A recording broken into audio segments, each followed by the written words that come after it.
Scale. Music theory के according a scale is a ladder of sound using 8 notes, means कि 8 notes का प्रयोग करके ध्वनि की एक सीढ़ी, एक ऐसी ध्वनि की सीढ़ी जिसमें 8 नोट हों, उसी को हम क्या बोलेंगे, स्केल। या इजी वे में हम देखें, scale is the set of all the raw material that is used to make a song, means कि एक सॉन्ग को कंप्लीट करने के लिए क्या एक रॉ मटेरियल का यूज, जिस रॉ मटेरियल का यूज हम करते हैं उसी को क्या बोलेंगे, स्केल। मीन्स कि एक सॉन्ग को कंप्लीट करने के लिए जिस रॉ मटेरियल का हम यूज करते हैं उसी को क्या बोलेंगे, स्केल। अब स्केल का फॉर्मूला या पैटर्न, कैसे हम स्केल को लिखते हैं। दो तरह की स्केल के बारे में हम बात करेंगे, मेजर स्केल और माइनर स्केल। मेजर स्केल का फॉर्मूला WWH ट्रिपल WH और माइनर स्केल का फॉर्मूला WH WWH WW। वह W किसके लिए यूज कर रहे हैं हम, होल नोट के लिए, और H हाफ नोट के लिए। W किसके लिए यूज कर रहे हैं, होल नोट के लिए, और H हाफ नोट के लिए। आगे हम इसको देखेंगे कि कैसे हम इस फॉर्मूले का यूज करके स्केल को बनाएंगे। आई होप कि ये आपको समझ में आ गया। तो मेजर स्केल का formula WWH triple WH, minor scale का WH WWH WW।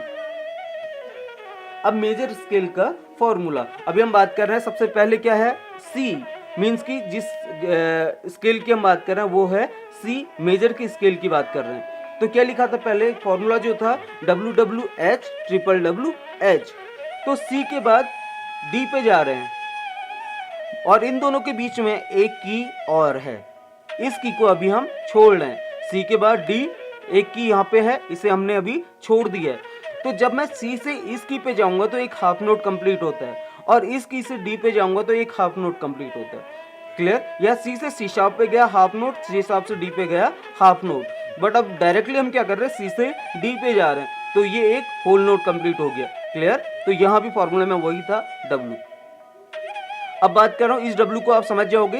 अब E से F पे जा रहा है और नीचे लिखा हुआ है H। अब E और F के बीच में कोई भी की खाली नहीं है, तो इसे हमने क्या बोला, हाफ नोट। क्लियर? E से F के बीच में कोई भी नोट नहीं है, तो हम डायरेक्टली E से F पे जा रहे हैं, तो ये क्या है, हाफ नोट है। और सेम वही B और C के बीच में कोई भी की नहीं है, मीन्स कि B से मैं डायरेक्टली C पे जा रहा हूँ, तो ये हाफ नोट है। क्लियर? तो होल नोट और हाफ नोट को आप समझ गए होंगे। अब तो C मेजर की स्केल क्या बनेगी, according to this formula C D E F G A B C। I hope this is clear. Minor scale का फॉर्मूला, माइनर स्केल के फॉर्मूले को हम पहले जान चुके हैं। यहाँ C माइनर की बात करते हैं। C माइनर स्टार्ट कहाँ से किया, C से। माइनर के लिए क्या था, W, C के बाद W, डायरेक्टली D पे आ गए। अब D के बाद फिर है H, D से कहाँ पे जाएंगे, D के बाद E फ्लैट पे, क्योंकि हाफ नोट है तो हम कहाँ चले गए, डायरेक्टली E फ्लैट पे या D शार्प पे। C से कहाँ गए, D पे गए, होल नोट था। D से E फ्लैट या D शार्प पे चले गए, क्या था, हाफ नोट था।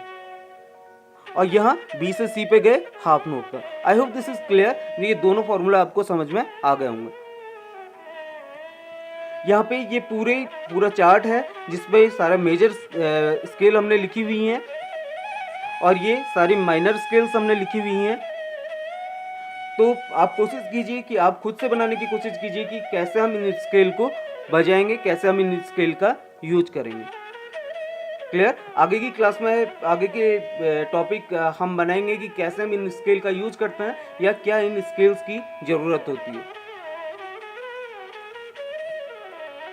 अब मैं बात कर रहा 12 नोट्स की, जो मैं आपको पहले बता चुका हूं।